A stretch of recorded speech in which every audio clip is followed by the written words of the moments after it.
pokladničnom systéme rozlišujeme dva typy objednávok. Prvou je rýchla objednávka. Použite ju, keď zákazník nie je usadený k stolu, jednoducho si objedná a hneď aj zaplatí. Druhou možnosťou je objednávka s usadením k stolu. Tu môžete na účet zákazníka postupne pridávať ďalšie položky počas celej návštevy. Pri zadávaní novej objednávky kliknite na názov konkrétneho stola. Následne si vyberete kategóriu produktov a z nej konkrétne položky. Kliknutím na produkt ho pridáte do objednávky.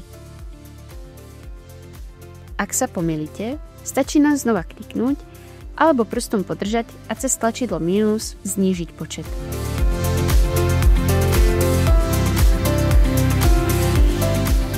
Dlhým podržaním prsta na danom produkte môžete k nemu pridať aj poznámku.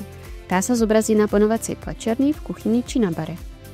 Produktom môžete pridať aj zľavu buď v percentách alebo v konkrétnej hodnote.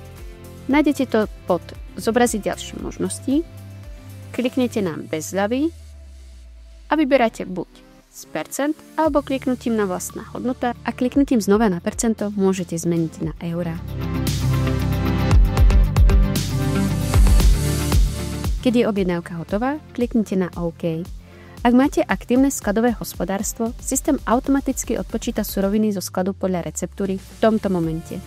A ak máte nastavený tlač bonov, objednávka sa vytlačí na správnom mieste.